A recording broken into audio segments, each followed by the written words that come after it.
혈관염은 염증이 침범된 혈관의 크기나 종류에 따라 다양한 증상이 나타납니다. 피부 혈관염에 침범할 경우 피부 증상에만 국한되지만요. 이제 관절통, 복통, 근육통 등 다양한 통증이 나타나기도 하고, 혈변, 혈뇨, 신장 기능의 이상 등등 침범된 장기에 따라 다양한 증상이 나타나죠. 문제는 이러한 염증이 일어나는 원인을 알지 못하기 때문에 대증 치료, 즉 증상 완화와 염증 억제로 치료법이 한정될 수밖에 없는데요. 오늘은 어떤 약물을 보통 혈관염에 사용하는지, 혈관염에 상용되는 약물에 대해 알아볼까 합니다. 첫 번째로 스테로이드죠. 정식 명칭은 부심피질 호르몬제입니다. 보통 소론도라는 이름의 프레드니솔론 제제를 많이 사용하는데요. 스테로이드가 혈관염에 처방되는 이유는 스테로이드, 부심피질 호르몬 제제의 항염증 작용 때문입니다. 혈관에 염증이 발생되는 원인을 안다면 원인을 제거하면 가장 좋겠지만 그렇지 못하기 때문에 염증 억제를 해서 증상 완화를 목적으로 스테로이드를 사용합니다. 혈관염에 상용되는 약물 두 번째는 면역 억제제입니다. 잘 낫지 않는 혈관염을 보통 자가면역 질환으로 보기 때문에 면역 반응을 억제시켜서 염증을 억제시키기 위한 목적으로 사용을 하는데, 아자치오프린, 사이클로포스파마이드와 같은 세포 독성 약제들이 대표적이고요. 그 밖에도 사이클로스포린, 타클로리무스 등과 같은 약물도 있습니다. 간혹 MTX라고 불리우는 세포 독성 항암제 중 하나인 메토트렉세이트 등도 처방이 됩니다.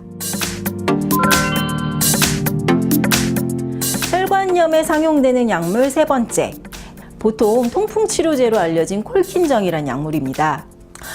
보통 처음부터 콜킨을 처방하기보다는요, 여러 가지 약물의 호전이 잘 되지 않을 때 그때 혈관염에 보통 처방이 되는데, 콜킨은 베체트병에 상용된 약물이기도 하죠.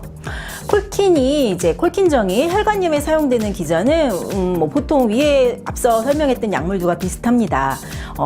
콜킨정이란 약물이 세포의 미세 소관을 억제해서 염증을 유발하는 면역항체의 분열과 합성을 억제해서 면역 반응을 억제하고 염증을 억제하기 위한 약물이다라는 목적으로 콜킨정을 처방합니다. 이 밖에도 최근에 시판이 단종되었다고는 하지만요, 한센병, 나병이죠. 치료제로 알려진 답손이라든지 혈관염으로 인해 통증이 만약 있다면 통증 완화를 위한 목적으로 여러 가지 소염 진통제 등등도 그때그때 처방되기도 합니다. 혈관염에 상용되는 스테로이드, 면역 억제제, 콜킨정. 혈관염으로 진단받으신 분들이라면 대부분 한 번쯤은 들어보고 처방받아 보신 약물들일 겁니다. 세부적인 작용 기전은 조금씩은 다르지만요, 공통적인 목적은 면역 반응을 억제해서 염증을 없애도록 하는 것이죠. 문제는 이런 약물들이 염증이 발생한 혈관에만 타깃팅, 목적이 된다면 좋겠지만 우리 몸의 여러 가지 정상 조직이나 세포나 혹은 정상적인 면역 기능들이 함께 억제되기 때문에 빈혈이나 백혈구 감소증, 면역력 약화로 인한 각종 감염증, 장기적인 장기의 손상 등등 여러 가지 부작용이 유발될 수 있습니다. 여러 번 말씀드리지만 면역 기능이 비정상적으로 작동을 해서 이상 면역 반응이 과도하게 일어나서 염증이 일어난다면 면역 기능이 정상적으로 회복되도록 하는 것이 중요한지, 혹은 정상적이든 비정상적이든 이러한 면역 반응 모두가 함께 일어나지 않도록 하는 것이 중요할지에 대해서는 치료 방법에 대해서 관점의 확립이 필요합니다.